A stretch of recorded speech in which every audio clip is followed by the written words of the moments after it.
Hello there. So today we're going to be talking about ellipses. Yay! I love ellipses, truly. One of my passions in life is teaching people about ellipses.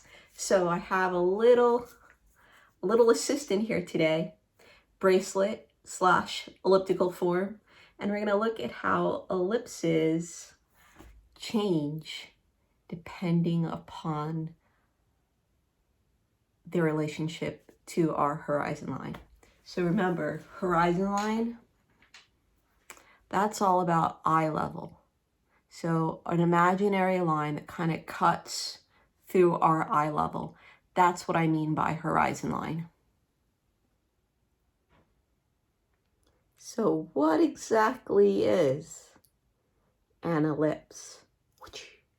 Quite simply, it's just a circle in space. So anything that's circular, when we have it in perspective, it becomes some sort of elliptical form. We're going to go more in depth, of course. What does it mean to be an elliptical form? But really, when I talk about ellipse, I'm just talking about a circle in space. So you might already know some of this, or you could use some critical thinking to drive this on your own, just based on what we know about perspective and how a flat plane works on with perspective. So what happens if we hold these elliptical round objects at our eye level perfectly horizontal? And then as it goes below eye level, we start to see a sliver of a shape. And the further and further and further and further and further it goes below eye level, the rounder the true nature of the ellipse, the circle, starts to happen. So when it's close to eye level, it's so distorted. I'm going to use the word distorted. It's so distorted that it's a flat line. And it's going to remain distorted to some extent, but it's going to become more and more and more circular, less distorted as it goes below eye level. So if we were to try to do the same thing, but going from above eye level, we're going to notice pretty much a parallel, similar experience, right? Boom.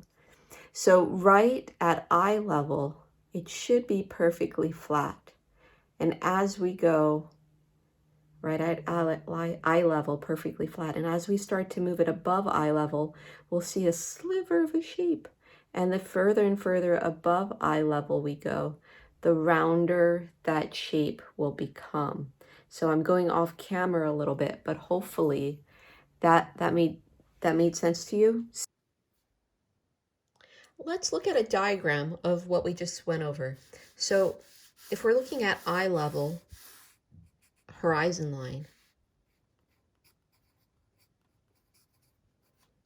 an ellipse is going to be perfectly flat right at the horizon line. Then as it moves below the horizon line, that's where we're going to see a sliver of a shape. And as it continues to go further and further below eye level, that's when it's going to become more round.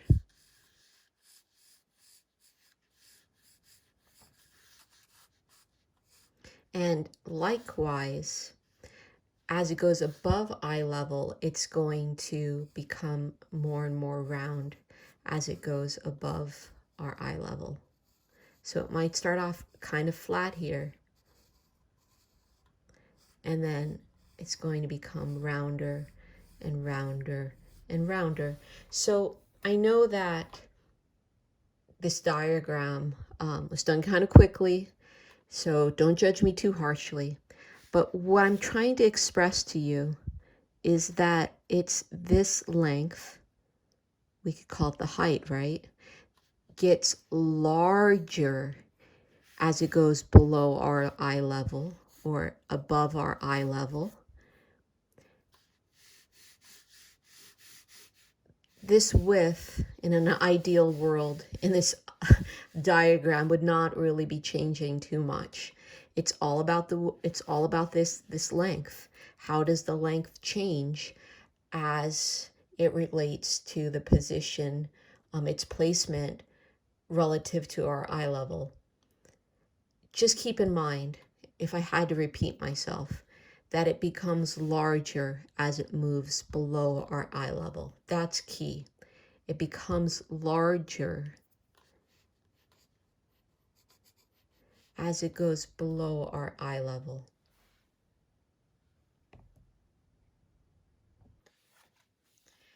You might be saying to yourself, what? These ellipses, is that supposed to be beautiful?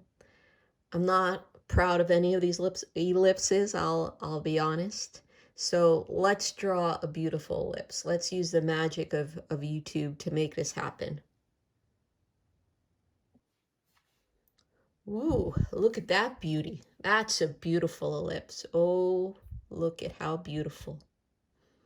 So perfectly symmetrical, such an even, graceful curve. Really, really lovely.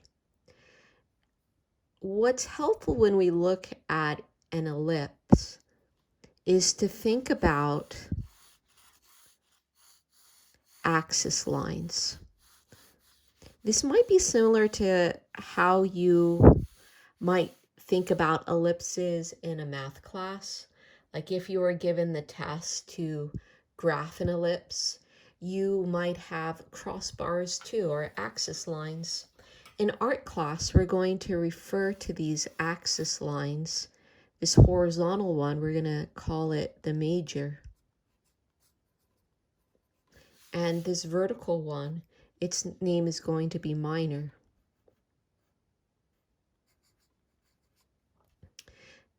These axis lines are important because it helps us establish symmetry. So we have 4 quadrants, right? And there should be symmetry along the axis lines in the quadrants. So what does this mean?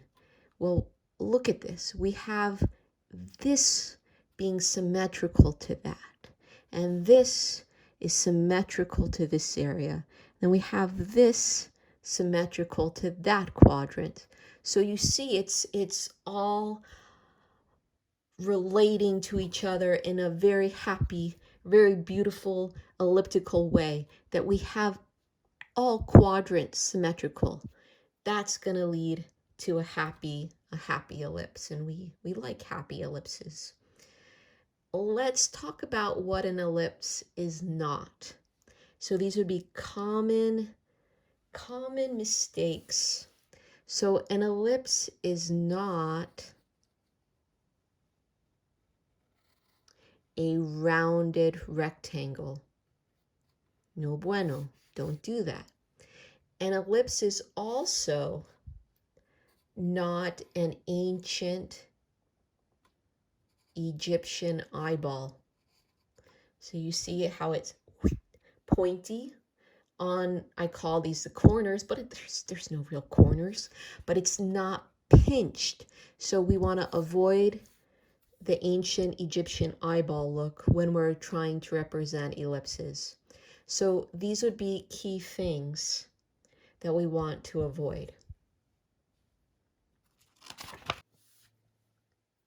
So I wanted to share a diagram with you.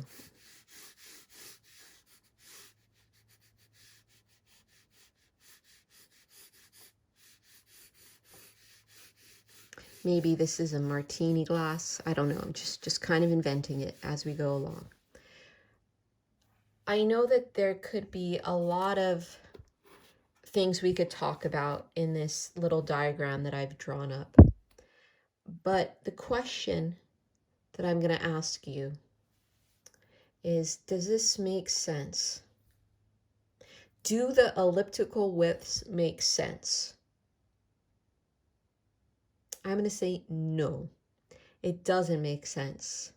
If art is a lie, an illusion, we're not being consistent with our lying. And being consistent with lying is the golden rule of lying.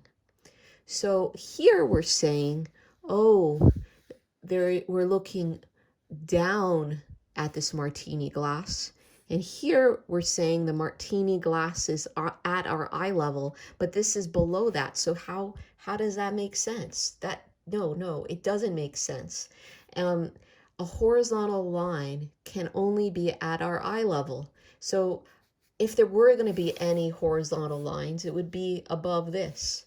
So to fix this, of course, one way we could fix this is to make this rounder on the bottom. We're going to go more into how to draw elliptical forms in the next video. So please continue watching. Thank you.